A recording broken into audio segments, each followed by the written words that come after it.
মশাবাহিত যে রোগগুলো আছে সেই রোগগুলো থেকে বাঁচার উপায় হলো একটাই, সেটা হলো যে মশাকে নিয়ন্ত্রণ করা। মশা তার কামড়ের মাধ্যমে এই রোগগুলো বহন করে মানুষের শরীরে, একজনের শরীর থেকে আরেকজনের শরীরে বহন করে। তাহলে মশার কামড় থেকে বাঁচাটাই হচ্ছে আমাদের জন্য একটি কার্যকর প্রতিরোধের উপায়। সেক্ষেত্রে আমরা আসলে কি করতে পারি? আমরা দুটো কাজ করতে পারি। একটা হচ্ছে যে মশার প্রজনন ক্ষেত্রগুলোকে ধ্বংস করা, যে যে জায়গায় মশা বংশ বিস্তার করে সেই জায়গাগুলোকে ধ্বংস করা। আরেকটা হলো যে মশাকে নিয়ন্ত্রণ করা। তো মশা নিয়ন্ত্রণ করতে হলে আমাদেরকে যে কাজটি করতে হয় যেগুলো আমরা প্রচলিত পদ্ধতি যেগুলো আছে সেটা হচ্ছে যে কয়েল, অ্যারোসল, তারপরে হচ্ছে বিভিন্ন ধরনের ইলেকট্রিক ডিভাইস যেগুলোতে আমরা এক ধরনের ট্যাবলেট ব্যবহার করি, কিছু লিকুইড আছে, রিপেলেন্ট আছে, লোশন ব্যবহার করা যায় ইত্যাদি।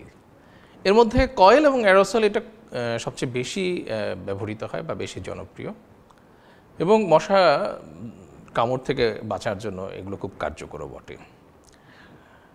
কয়েল যেগুলো বিশ্ব স্বাস্থ্য সংস্থা অ্যাপ্রুভ করে সেগুলো কয়েল আমরা সবাই মোটামুটি ব্যবহার করতে পারি। তবে একদম শিশু এবং যাদের শ্বাসকষ্টের সমস্যা আছে বা রেসপিরেটরি ইরিটেশন হয় তাদের জন্য কয়েল ব্যবহার একটু সতর্কতা অবলম্বন করতে হয়। অ্যারোসল ডাইরেক্টলি আমাদের শরীরে যেন না লাগে সেই ব্যাপারে আমাদেরকে সতর্ক হতে হয়। আদারওয়াইজ কয়েল, অ্যারোসল এগুলো কিন্তু বেশ জনপ্রিয় এবং কার্যকর। লোশন বা রিপেলেন্টের ব্যবহার আমাদের দেশে এখনও অতটা জনপ্রিয় হয়ে ওঠেনি এবং সবসময় এটা অত বেশি কার্যকর হয় না। তারপরেও আমরা এগুলোকে বিকল্প হিসেবে ব্যবহার করতে পারি। আমাদের যে জিনিসটা সবসময় মাথায় রাখতে হবে সেটি হচ্ছে যে মশা যেন আমাদেরকে কামড়াতে না পারে, তার জন্য এই যে পদ্ধতিগুলো আছে এর বাইরেও কিছু কিছু সতর্কতা আমাদেরকে অবলম্বন করতে হবে। যেমন ডেঙ্গু মশা, যেটা এডিস মশা, ডেঙ্গু রোগ মানে ডেঙ্গু রোগ ছড়ায় যে মশাটি, এডিস কিন্তু দিনের বেলা কামড়ায়। তো তাহলে আমাদের কি করতে হবে? আমাদের দিনের বেলায় আমরা যখন অনেকে আমরা দিনে ঘুমানোর অভ্যাস আছে, তাদের কিন্তু দিনের বেলায় মশারি ব্যবহার করতে হবে। বাচ্চারা পড়তে বসে অনেক সময় সন্ধ্যাবেলা বা দুপুরবেলা, বিকেলবেলাও অনেকে পড়তে বসে। আমরা চেষ্টা করব যদি সম্ভব হয় ফুল স্লিভ জামা পরা এবং পা পর্যন্ত পায়জামা পরা যদি সম্ভব হয়, অথবা আমরা তাদের জন্য রিপেলেন্টও ব্যবহার করতে পারি। মশাবাহিত রোগগুলো থেকে বাঁচতে হলে আমাদেরকে সামাজিকভাবে সচেতন হতে হবে এবং সামাজিক আন্দোলন গড়ে তুলতে হবে।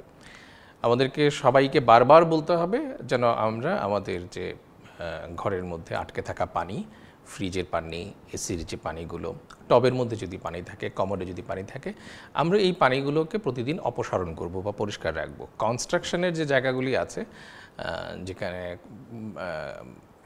বিল্ডিং বা যে কোনো দালান উঠছে, সেগুলোতে কিন্তু প্রচুর আটকে থাকা পানি থাকে, সেগুলোকে আমরা ধ্বংস করব বা পানিগুলোকে ফেলে দেব।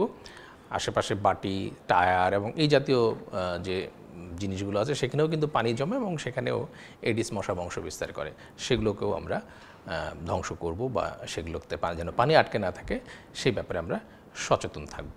মশাবাহিত রোগগুলো থেকে আমরা যেন সবাই ভালো থাকি এবং এই জন্য আমরা যেন সচেতন থাকি, এটাই প্রত্যাশা।